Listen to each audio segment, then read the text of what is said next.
Assalamualaikum warahmatullahi wabarakatuh. A'udzubillahi minasyaitonirrajim. Bismillahirrahmanirrahim. Alhamdulillahirabbil alamin. Allahumma shalli wa sallim ala sayyidina wa habibina wa maulana Muhammad wa ala alihi wa sahbihi wa barik wa sallim ajma'in. Amma ba'd. Teman-teman semua rahimakumullah. Alhamdulillah pagi ini bisa berkumpul di majelis ini. Semoga kehadiran kita mendapatkan ridho Allah dan tercatat yaitu sebagai pahala i'tikaf di masjid, mendapatkan pahala tolabul ilm dan menjadi amalan yang diterima. Amin ya rabbal alamin.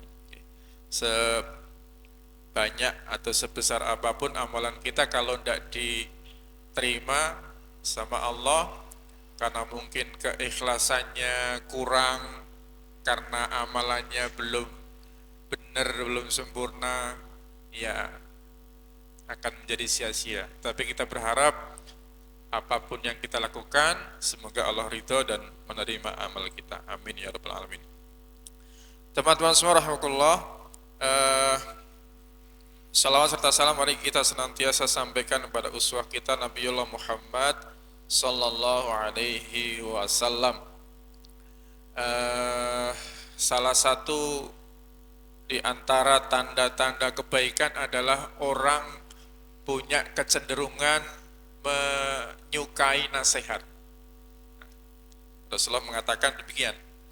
Jadi tanda-tanda seseorang mendapatkan kebaikan itu ya cenderung suka atau mendengarkan, mengikuti majelis-majelis semacam ini. Jadi kalau kita buka HP kok kepengennya sing digoleki pengajian itu ya, ataupun mungkin seminar untuk menambah ilmu, diskusi apa yang bisa menambah pemahaman kita, itu adalah salah satu tanda-tanda kebaikan. Tapi nek sing digoleki sing jedeg-jedeg atau apa, sing digoleki shopping, itu hati-hati itu. Itu harus seimbang teman-teman, harus dijaga.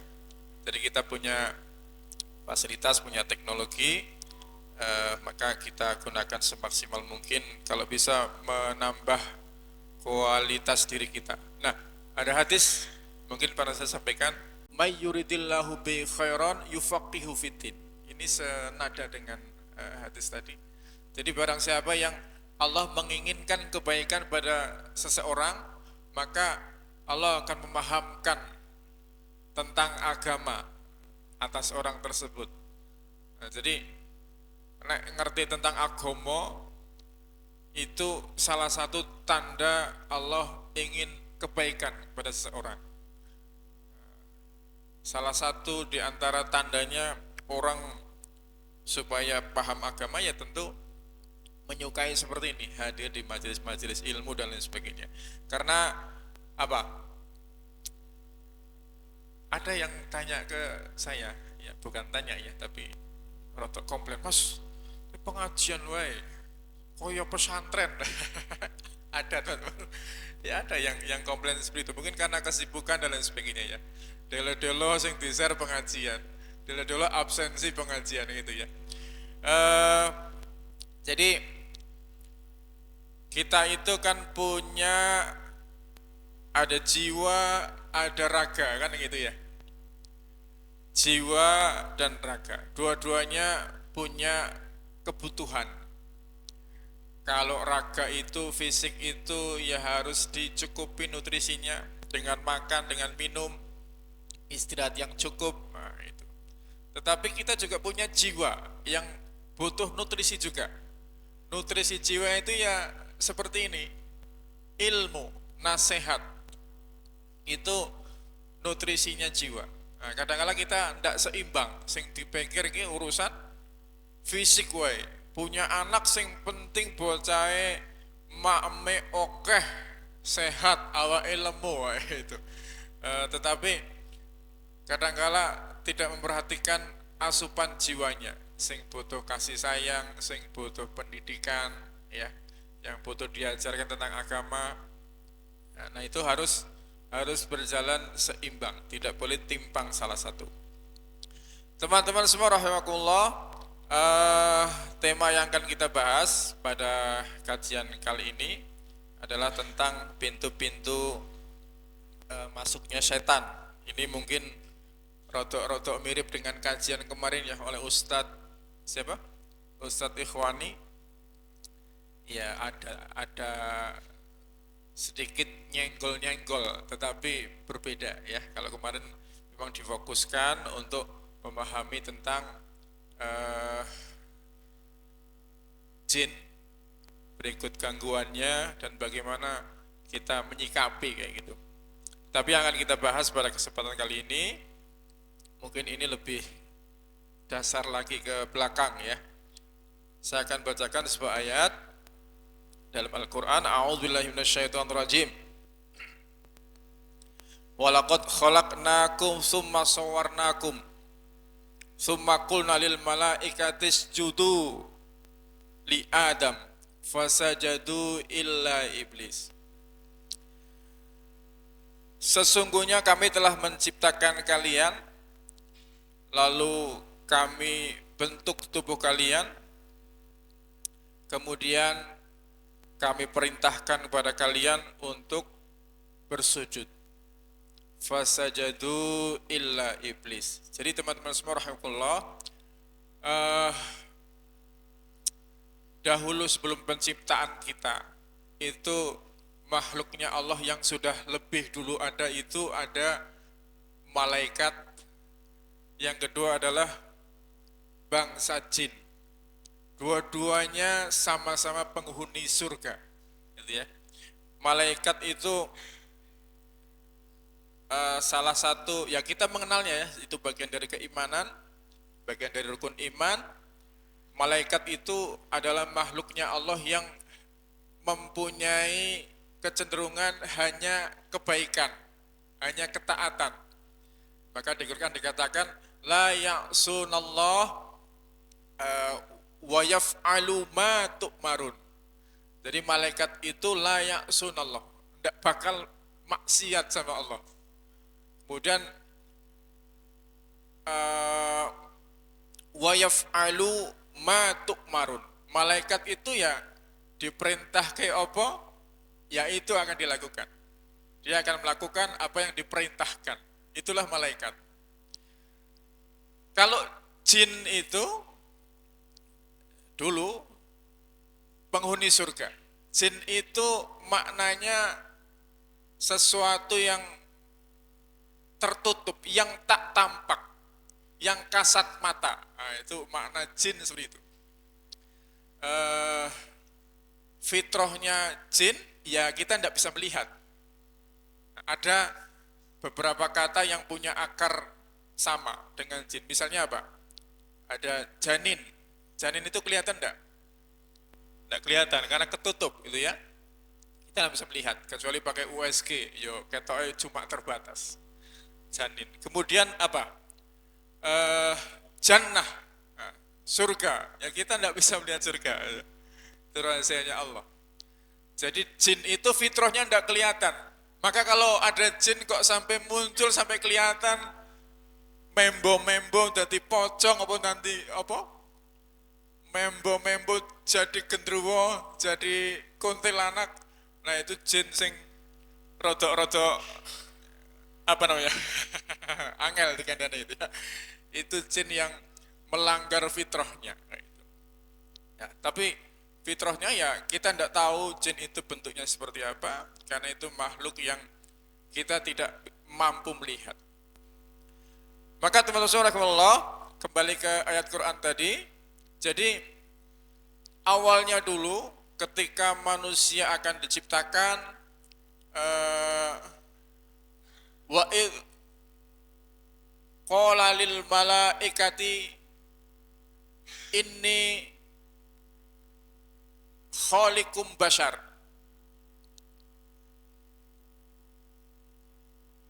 Allah mengatakan kepada malaikat, aku akan menciptakan basyarun.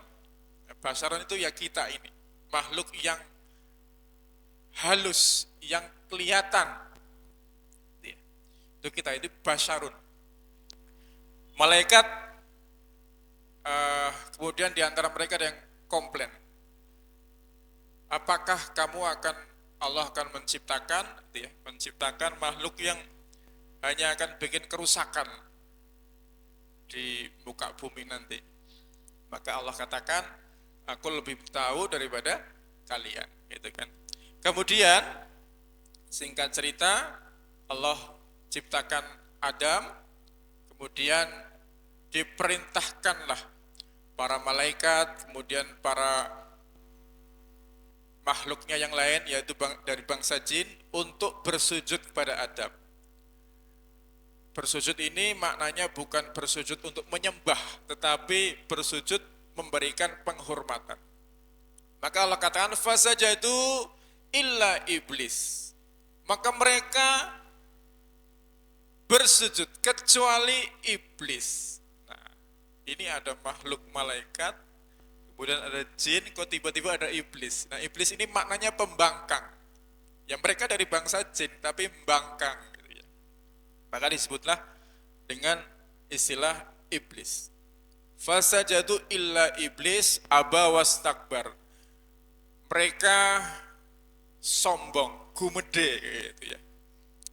Maka Allah bertanya, qala ma mana'aka alla tasjuda id amartuk.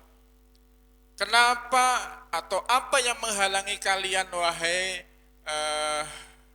para jin ya? Iblis, kenapa atau apa yang menghalangi kalian untuk tidak mau memberikan hormat kepada Adam? Maka mereka mengatakan, ana khairum minhu. Aku lebih baik daripada dia. Nah, itu. Khalaqtani min nar wa khalaqtahu min tin. Engkau ciptakan aku dari api, sedangkan engkau menciptakan Adam dari tanah. Jadi ini penolakan si iblis ini adalah karena kesombongan, merasa lebih baik. Kalau kita telisik, apakah yang namanya api itu lebih baik daripada tanah? Ya enggak mesti juga gitu kan. Tetapi karena kesombongan, namanya kesombongan menutupi, ya wis kerasa sombong, wis urusan liyane gitu ya. Pokoknya udah dia lebih buruk daripada saya dan saya tidak mau memberikan hormat. Maka Allah katakan, qala fahbit minha fama yakunu laka an tatakabbaru fiha fakhruj innaka minas saghirin. Jadi pendek kata atau singkat cerita, Allah kemudian mengusir iblis ini dari surga. Fakhruj fa innaka minas saghirin.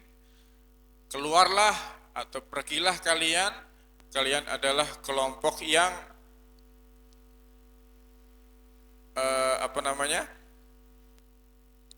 golongan yang hina. Dalam ayat lain dikatakan fakhruj fa innaka rajim. Keluarlah kalian terkutuk. Nah, kayak gitu. Maka kalau kita baca ta'awud, a'udzubillahi minasyaitonir rajim. Nah, ini iblis, setan ini adalah makhluk yang terkutuk atau as-saghirin, makhluk yang hina gitu ya, karena membangkang perintah Allah karena kesombongan. Maka mereka berkata, qala a'udhirni ila yaumi yub'atsun. Beri tangguhlah kami sampai nanti hari kebangkitan. Jadi mereka minta diberi tangguh, diberi kesempatan untuk menggoda manusia sampai nanti dibangkitkan kembali atau hari kiamat, kemudian dibangkitkan kembali manusia. Fa in qala innaka minal mundharin. Ya, jadi Allah mengabulkan. Setan ini mengajukan proposal setelah diusir, ya Allah beri tangguh kami mereka katakan la uwiyannahum ajma'in. akan aku sesatkan mereka semua, ya para manusia itu, Adam dan keturunannya, la'uwiyannahum ajmain illa min ibadikal mukhlasin, kecuali hamba-hambamu yang ikhlas. Nah itu dari awal setan ini sudah minta izin kepada Allah untuk menggoda manusia, untuk menyesatkan manusia. Dan bahkan mereka katakan mereka akan menyesatkan kita semua, kecuali yaitu orang-orang yang kecuali orang-orang yang ikhlas. Nah, jadi salah satu yang tidak bisa digoda oleh setan itu adalah orang yang ikhlas. Jadi teman-teman subhanallah, dari ayat ini kita ketahui bahwa ya memang setan ini diciptakan hidup bersama kita, punya fungsi untuk menggoda kita. Jadi sudah menjadi sumpahnya, dan kok Allah kok izinkan kayak itu ya, Allah kok izinkan. Ya Allah sudah menciptakan kita, menciptakan setan dengan fungsinya, tentu Allah juga ngasih petunjuk juga kan. Ya wis ora apa-apa. Kalau kamu sombong ndak mau nyembah sama Adam, kamu saya kasih kesempatan, monggo digoda kayak para menungso, Adam dan keturunannya. Tetapi saya juga kasih bentengnya kepada manusia kan. Allah kasih bentengnya kepada umatnya Adam, umatnya Nabi Muhammad, bagaimana supaya terhindar dari godaan setan. Nah teman-teman subhanallah, ini adalah sekilas riwayat tentang bagaimana awal mula kemudian setan itu diperintahkan atau diciptakan dan muncul hidup bersama kita dengan fungsinya yaitu menyesatkan. Maka Quran mengatakan wala tattabi'u khutuwatis syaiton. Jangan ikuti langkah-langkah setan, fa innahu lakum aduwwum mubin. Sesungguhnya setan itu adalah musuh yang nyata bagi kita. Jadi setan itu adalah musuh yang nyata, dan kita diperintahkan untuk menjauhinya. Nah, para ulama kemudian menulis berbagai risalah, menulis buku dan lain sebagainya, bagaimana cara setan menggoda manusia. Salah satunya adalah Imam Al-Ghazali. Beliau dalam kitabnya Ihya Ulumuddin, beliau menulis beberapa pintu setan untuk menggoda kita. Kata beliau, kita perlu memahami ya supaya kita relatif aman dari gangguan setan. Ibaratnya kita itu punya hati, ya. Setan itu kan menyerang hati kita ya, karena yang akan menggerakkan aktivitas kita, fisik kita itu ya dari hati. Kalau hati diberi kecenderungan keburukan, ya itulah di sana tempatnya. Maka ini hati ini harus dibentengi. Nah Imam Al-Ghazali katakan, ini ibaratnya benteng punya pintu-pintu. Kalau pintunya benar-benar dijaga, maka setan tidak akan masuk. Tapi kalau pintunya sampai terbuka, nah setan akan masuk dan menyerang kita dari dalam. Maka kita akan semakin terjerumus kepada langkah-langkahnya setan. Nah teman-teman subhanallah, di antara beberapa dari pintu-pintu setan untuk menggoda kita, yang pertama adalah marah. Ada yang tidak pernah marah?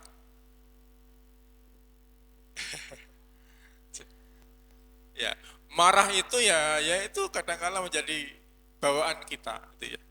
Menjadi bawaan kita. Tetapi Islam mengajarkan kita untuk mengendalikan amarah, kayak itu. Dulu zaman Nabi ada tradisi, ya zaman di Arab sana itulah ya, ada tradisi namanya gulat, kemudian syair, lomba syair kayak gitu. Nanti orang kalau gulat, ya pasti kan kayak gitu kan. Ada adu kekuatan dan lain sebagainya. Sing menang mesti sing kuat, sing ototnya kekar. Tapi Nabi katakan orang yang kuat itu bukan yang seperti itu. Yang badannya gede, ototnya kenceng itu bukan. Orang yang kuat itu adalah yang mampu menahan amarah. Amarah itu ibaratnya bius ya. Jadi kalau kita sudah kena marah itu kayak orang mabuk, kehilangan akal sehat. Jadi kalau sudah marah, ya sudah, itu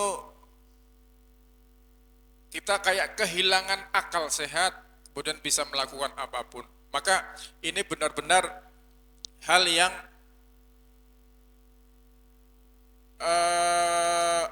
bisa menjerumuskan kita dan menjadi pintu setan untuk kemudian semakin menjerumuskan kita. Jadi bukan setan ya, ini kata Imam Al-Ghazali ya, bukan setan yang kemudian ngojok-ngojoki kita untuk marah, enggak, tapi justru karena kita marah, nah setan masuk, nah dari sana akan membuat kita akan semakin hilang akal, hilang nurani kita, dan bisa berbuat tanpa apa ya, yang seharusnya orang normal gitu. Kalau orang berpikir normal, berpikir benar, berpikir jernih itu kan punya pertimbangan rasa, pertimbangan apa yang benar gitu kan. Tapi kalau sudah marah, ya sudah, orang pandang bulu itu tidak peduli. Maka ada seorang yang minta nasihat kepada Nabi dulu. Wahai Nabi, beri aku nasihat. La taudhab, ojo nesu, gitu ya. Apalagi ya Rasul, la taudhab, ojo nesu, ojo gampang nesu. Gitu. Apalagi ya Rasul, la taudhab, ojo nesu. Nah itu sampai 3 kali Rasul ulangi, minta nasihat apa yang bisa membuat aku lebih baik begitu. Ternyata nasihat Nabi, jangan marah sampai 3 kali. Ya mungkin Nabi sudah paham ya, ada orang yang punya kecenderungan, kan kelihatan kalau kita bergaul, oh kayak Bu Nasiroh kayak wongnya kalem gitu ya. Maka kalau minta nasihat sama Nabi ya mungkin nasihatnya bukan itu. Tapi ada misalnya Mbak Novita ini suka marah itu, apa-apa bawaannya emosi aja. Kalau minta nasihat ya udah seneng nesu. Udah seneng nesu ya. Mungkin seperti itu. Tetapi ini menunjukkan bahwa menahan amarah itu sesuatu yang penting. Sampai 3 kali Nabi memberikan nasihat. Dalam hadis lain dikatakan la taudhab walakal jannah. Ojo nesu, maka surga bagi kamu. Jadi teman-teman subhanakallah, itulah pentingnya menjaga amarah. Nah, kalau kita sudah terlanjur marah, apa? Jegong, ya.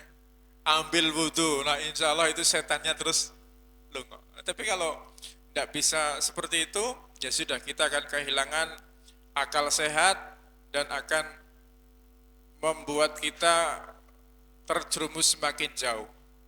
Kadang-kadang kalau kita marah, apalagi sampai ini bapak-bapak, mas-mas, sampai tangannya turun, nanti baru nyesel. Kalau sudah sadar, sudah hilang, aduh, kok aku sampai nempeleng anakku dewe ya. Mungkin bisa jadi seperti itu kan. Maka mari kita jaga benar, jangan sampai marah. Marah itu boleh enggak sih? Ya boleh, tetapi pada tempatnya. Nabi dulu pernah ada kejadian seperti ini. Nabi pernah sampai katakan, nek ora podo gelem ning masjid jamaah bakal tak bakar rumahnya. Itu kira-kira Nabi kalau bilang seperti itu sambil cengengesan, senyum, atau dengan amarah itu? Itu kan saking saking apa ya, saking gemesnya gitu ya, itu ya mungkin dengan marah itu loh. Tapi marahnya ini karena marah urusan agama, karena Allah. Sebaliknya, suatu kejadian pernah Nabi bersama jamaahnya di majlis, di masjid ya.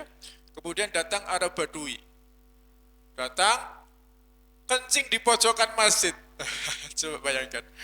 Ya kalau masjid dulu mungkin tidak seperti sekarang ya, ada keramiknya, sorry. Mungkin masjid dulu ya hanya tiang-tiang saja, ada atapnya, bawahnya mungkin masih tanah dan lain sebagainya. Ada orang Badui tiba-tiba datang ke majelis dan kencing di pojokan.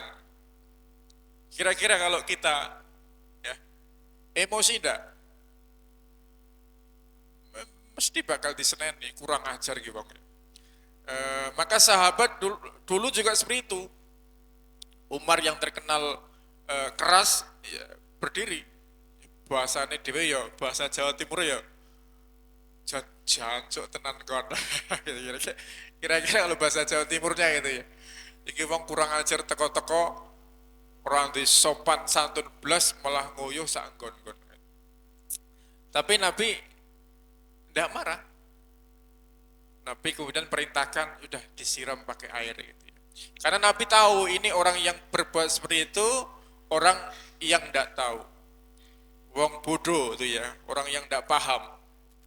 Maka itu adalah salah satu lembutnya Nabi dan bagaimana Nabi bisa mengendalikan amarah. Kita boleh marah pada tempatnya dan sesuai porsinya. Nah, ibu-ibu juga mungkin punya kecenderungan seperti itu. Kayak nek ngomongi anake metu kabeh. Anaknya mecah piring ya harusnya ya udah terbatas. Tapi yang keluar bocah dikandani angel orang hati ibune oleh tuku. Itu mungkin karena kebawa emosi harusnya kalimat-kalimat yang tidak perlu itu bisa ditahan gitu ya. Tapi karena emosi ya sudah keluar semua. Namanya orang marah itu kebaikan yang besar, yang gede udah tidak kelihatan.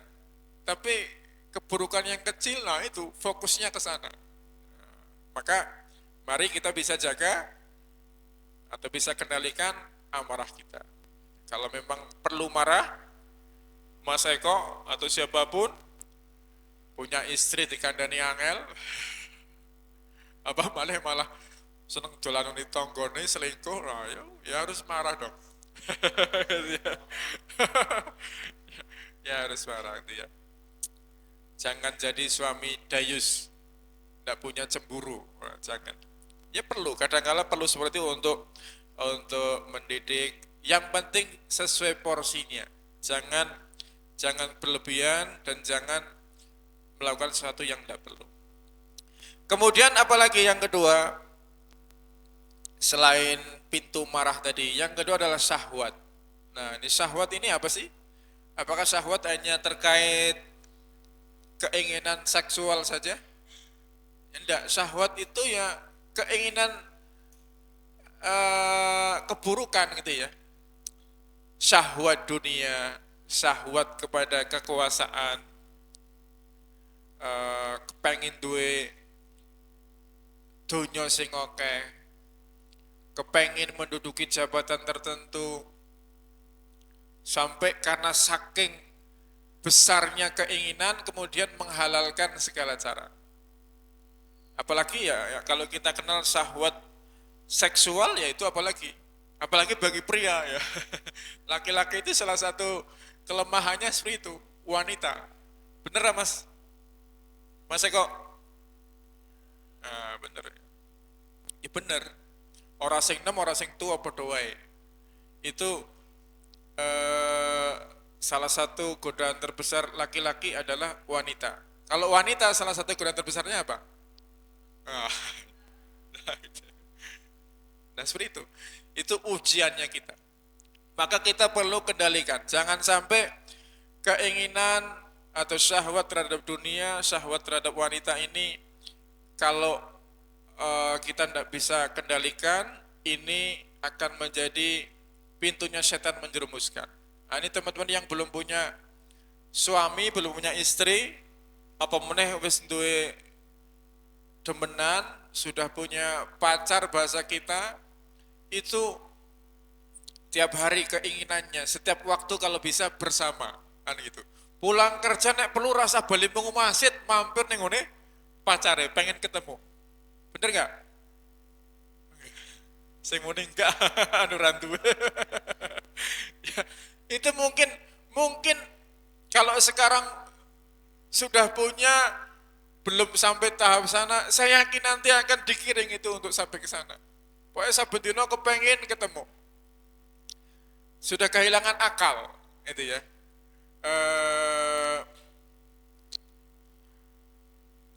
Orang katakan dunia milik berdua.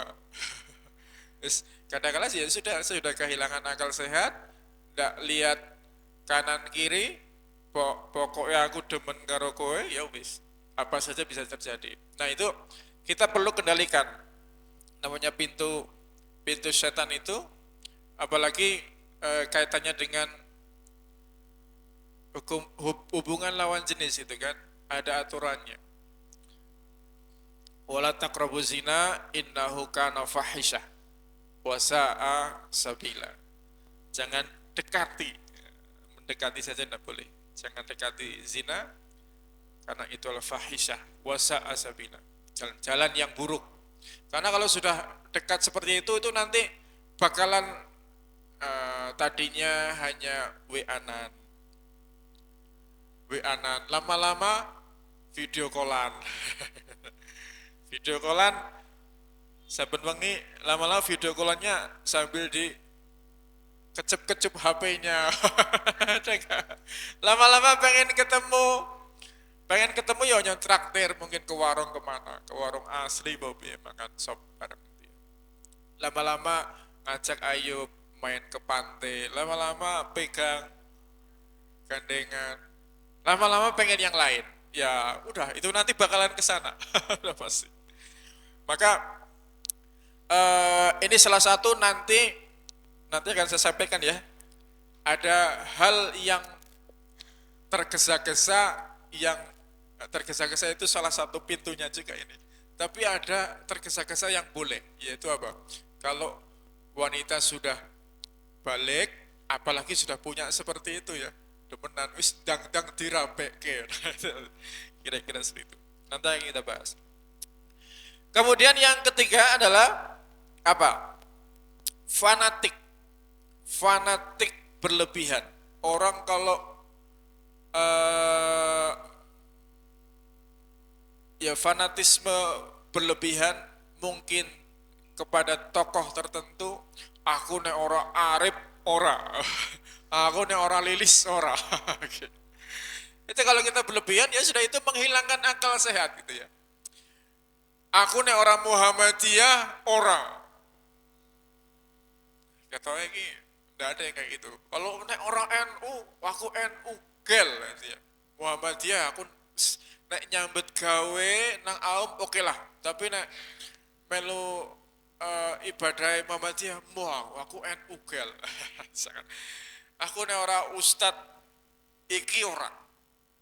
Nah itu fanatik yang berlebihan terhadap kelompok, terhadap tokoh, terhadap keilmuan tertentu, itu akan membuat kita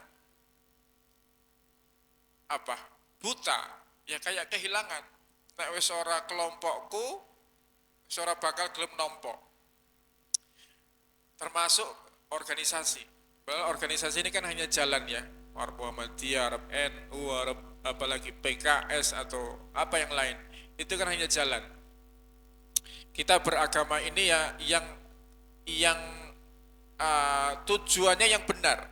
Termasuk saya dipasrahi jadi ketua PCM, apakah saya kemudian saklek? Dia enggak. Yang penting tujuannya dakwah, itu ya. Jangan fanatis berlebihan. Kita punya tujuan dakwah, itu yang penting. Jadi jangan sampai kemudian muncul karena yang fanatik fanatik kudu konot nyalah-nyalake sing ora kunut, fanatik sing ora kunut nyalah-nyalake sing kunut. Padahal sing ora soleh, sing ora sholat, oke. Tapi yang dipikirkan malah itu. Kita saring kadang-kala saring menyerang antar kelompok, saling mengadu domba antar dai. Kalau kita buka YouTube sekarang kan isinya kayak gitu kan. Ada orang-orang yang kerjaannya jadi pengadu domba, jadi buzzer. Karena saya pendukung Ustadz Sunnah ini, sementara ada Ustadz lain yang berseberangan, udah ceramahnya dipotong, diadu. Padahal kalau mereka ini para Ustadz ini bertemu, yang mereka biasa saja. Mereka punya sikap yang tasamuh, sikap saling memahami. Tetapi kadang-kala jamaahnya yang baru ngaji kayak gitu. Jadi pengadu domba, jadi buzzer itu ya. Ini yang membuat kerusakan di media sosial saat ini ya seperti itu, para pengadu domba, para buzzer ya. Orang-orang yang memang hidup dari seperti itu. Karena kalau orang itu kan punya kecenderungan ya, kalau melihat sesuatu yang konfrontatif itu kepengen buka. Karena kalau bicara ilmu medsos ya kayak gitu, semakin judulnya semakin bombastis, semakin yang dibahas ini sesuatu yang kelihatannya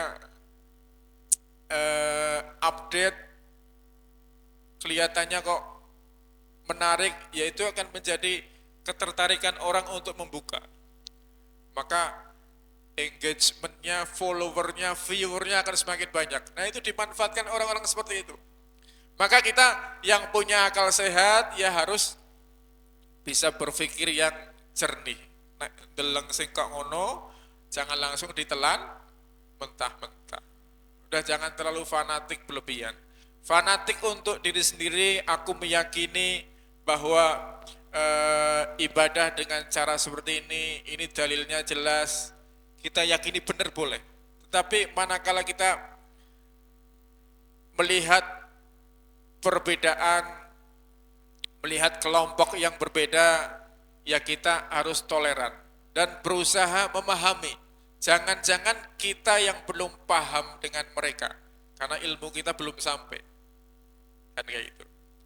Jangan-jangan ya memang dari awalnya, apalagi bicara masalah fikih ya, bicara masalah fikih dari dulu ya sudah berbeda itu loh. Bahkan sejak zaman Nabi.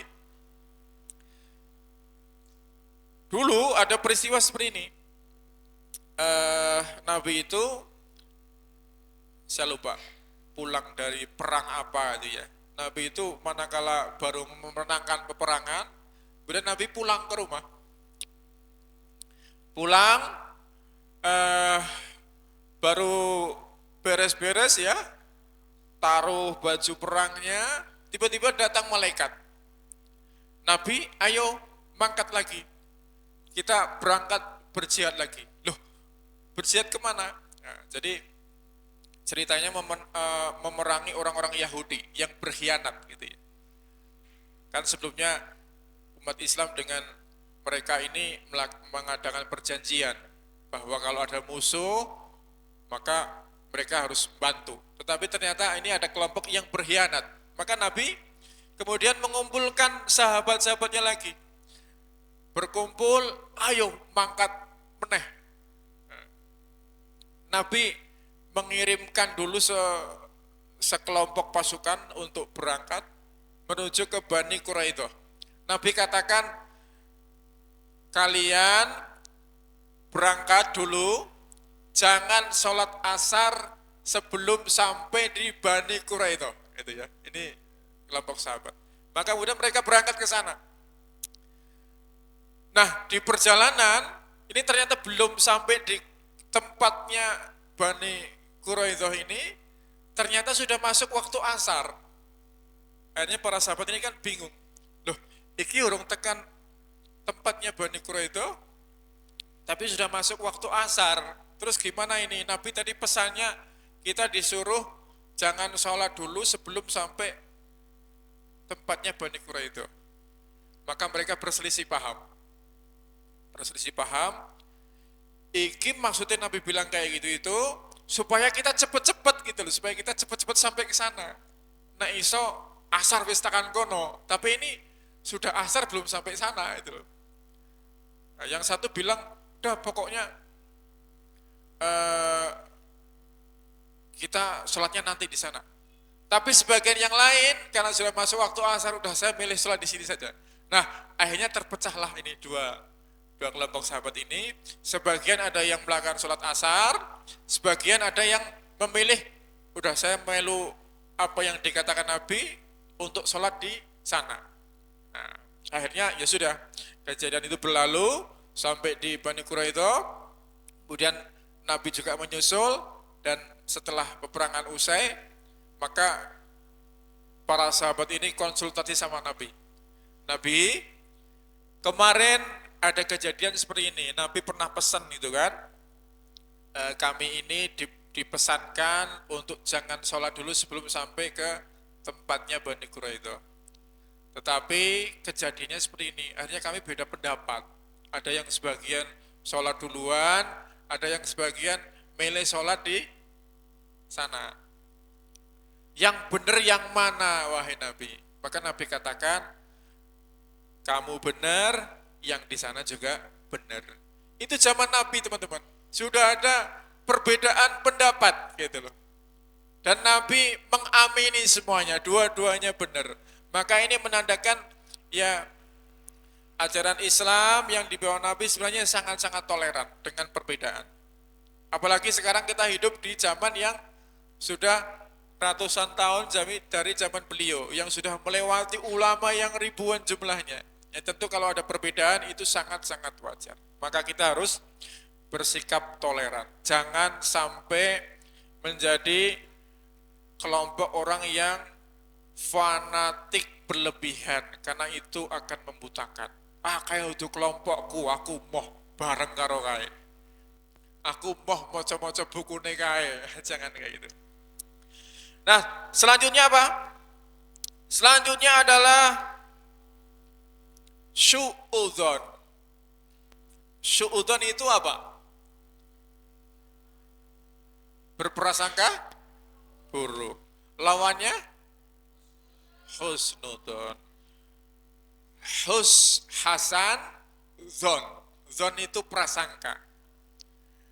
Atau itu buruk, zon itu prasangka. Ya ayyuhalladzina amanu ijtanibu katsirum minadh-dhon. Innahu ba'dadh-dhon ismun kabir. Jadi, wahai orang yang beriman, jauhi oleh kamu prasangka yang buruk. Nah, ini kita diperintahkan untuk meninggalkan prasangka yang buruk. Nah, iso sing apik-apik wae. Ini kalau kita bicara tingkatan orang yang berpuasa menurut Imam Ghazali ya, ada tingkatan tertinggi, yaitu orang yang bisa mengendalikan pikirannya dan hatinya dari prasangka. Bagi kelompok ini, bagi orang-orang yang sudah sampai tahap ini kalau sampai muncul prasangka buruk aja itu sudah wis puasanya wis rasanya kayak wis rusak gitu ya. Kalau bagi kelasnya kita kan rusaknya puasa karena sengaja makan minum kan kayak gitu kan. Kadangkala pacaran dianggap apa-apa posone. Aku wis poso full meskipun dino-dino dolan ngaruh pacare wis kerasane poso itu bagi kelasnya kita itu. Tapi bagi kelompok ini ya yang dianggap kualitas puasa tertinggi, bahkan hanya ngerentek sesuatu yang buruk saja terhadap orang itu sudah, aduh puasanya rusak ini. Menganggap puasanya sudah tidak berkualitas lagi. Maka teman-teman saudara kita jaga hati kita dari prasangka. Ini kalau sudah mengawali dengan prasangka, itu setan akan masuk, menyerang dari dalam dan akan mengompor-ngompori lebih jauh. Biasanya yang suka prasangka bapak-bapak, ibu-ibu. Dua-duanya lah ya, manadil. Tapi tapi apa ya? Ya, itu bisa menjadi tabiatnya siapa saja. Prasangka buruk, kalau ada orang datang ke rumah bawa map, kayak mesti jaluk sumbangan. Padahal tidak mesti juga. Kalau ada pengamen di jalan masih muda, iki bocah senom kok gini, randi gawe ini genah orang nyambut gawe sing bener malah kayak gini, penak banget ya. Sehari pasti penghasilannya banyak itu, 500.000. Orang ngerti jebul rekoso juga jadi mereka. Mereka mungkin sudah berusaha golek gawean susah itu ya. Atau mungkin punya utang saking cepet pikirannya. Karena tidak ada kerjaan, tidak tahu arahnya, ya sudah saya tak ngamen aja di jalan. Kan bisa jadi seperti itu kan. Mereka karena kebutuhan yang mendesak, yang bisa dilakukan hanya itu, ya sudah. Atau ya sebenarnya mereka yang repot juga. Mereka untuk melakukan itu saja sudah kerja keras, mengorbankan malu dan lain sebagainya. Kan kayak gitu. Kadang-kadang kita penak banget yo gaweane yo kurang ono tok entuk duit akeh. Jare sapa entuk duit akeh. Kadang-kala sudah kayak gitu tidak ada yang ngasih juga banyak. Jadi kita latih diri kita untuk menjauhi dari prasangka. Insya Allah, kalaupun kita berprasangka baik dan ternyata salah, ya kita tetap akan mendapatkan pahala, itu kan? Tidak berdosa. Tetapi kalau kita berprasangka, itu pasti ujungnya keburukan. Kalau kita salah ternyata, ya kita jadi dosa. Apalagi kalau kita sampai mengucapkannya, menggunjingkannya dengan orang lain, ya itu bisa jadi dosa yang semakin menyebar. Maka teman-teman rahimakumullah, jaga hati, jauhi prasangka. Ngaten nggih? Selanjutnya apa? Tamak. Tamak itu serakah, rakus, gitu ya. Di Quran dikatakan, wa tuhibbunal mala hubban jamma. Mereka ini suka harta hubban jamma. Seneng sing berlebihan kayak itu loh. Seneng sing berlebihan.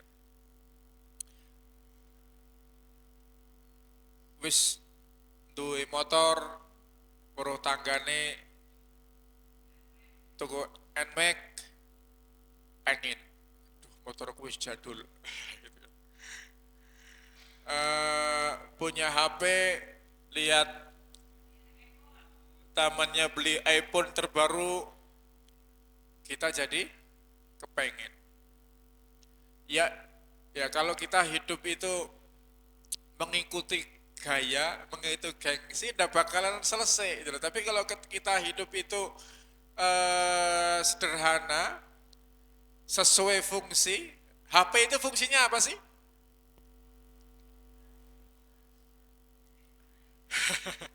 HP itu ya untuk komunikasi cukup ya, bisa nelpon, bisa, sudah cukup. Kalau memang butuh kamera untuk jualan online, untuk ngurusi medsos kita butuh kamera yang bagus, ya sudah. Kalau memang itu kebutuhan, ya enggak apa-apa gitu loh. Tapi kalau kita wong HP ini ya ora ngapa-ngapa, wong paling buka Shopee gitu kan, sama WA, kok ya beli yang bagus-bagus, itu kan mubadir. Kameranya api-api ra kanggo gawe, fiturnya banyak ra kanggo gawe, hanya untuk gengsi. Itu psikologi kita akan seperti itu. Dan itu dipakai juga oleh mereka para penjual itu kan. Yang dagang juga memanfaatkan itu, memanfaatkan psikologi manusia yang tidak pernah puas, yang menyukai sesuatu yang baru, yang update, yang bisa membuat gengsinya jadi naik kan kayak gitu. Orang itu kadangkala kalau beli punya sesuatu itu merasa mereka sudah punya kasta tersendiri. Kalau saya bisa beli mobil sport gitu ya, itu kelas saya berarti sudah seperti mereka ini para saudagar rich gitu ya. Sekelasnya Raffi Ahmad ini, aku sudah sekelasan, sudah bisa beli mobil sport, sudah punya ini. Padahal ya tidak pernah dipakai mobilnya. Wong jalannya kita masih banyak banyak apanya? Jalannya kita masih banyak lubang, masih banyak polisi tidur ya naik nganggo mobil sport yo piye. Kan nggak bisa ngebut-ngebut juga wong jalannya sempit, rame. Tapi karena gengsi eh, dan itu dipakai oleh mereka para pedagang. Teman-teman kalau beli kopi di angkringan harganya hanya 5.000, tapi kalau beli kopi di coffee shop atau di apa itu kopi-kopi yang mahal itu bisa segelasnya hanya segelas kecil 50.000 atau 20.000 atau lebih mahal lagi. Tapi karena gengsinya ya, seolah-olah kalau minum kopi di sana lebih keren, lebih apa. Nah itu maka jangan berlebihan. Kita menyukai sesuatu, menginginkan sesuatu, jangan berlebihan. Ini Rasulullah pernah sampaikan pesan ini. Orang itu memang punya kecenderungan seperti itu ya. Qalbu syekh syabun ala hubbihi isnain. Jadi hati orang yang sudah tua ini, oh ini orang wong tua itu ya. Hati orang yang tua ini eh, menyukai terhadap dua hal. Yang pertama, tulul hayat wa hubbul mal. Jadi kepengine iki umure koyo dawa. Kayak hidup selamanya. Yang kedua, cinta dunia. Maka mari kita kendalikan, kita hidup ini sewajarnya. Apa hidup itu, apa yang dibutuhkan, apa yang diperlukan, nah itu kita perlu miliki. Kalau memang kita butuh mobil yang bagus untuk sesuatu yang bermanfaat, ya enggak apa-apa, itu boleh. Tapi kalau punya mobil yang bagus itu hanya untuk gengsi-gengsian, supaya kelihatan gagah, kelihatan kaya, nah itu sesuatu yang kita hindari. Aku butuh duit iki mas, go apa? Butuh punya kamera yang bagus supaya bisa produktif, ya mahal rapopo, tapi ini untuk produktif, untuk ngelola konten saya biar maksimal supaya viewernya juga senang. Gitu.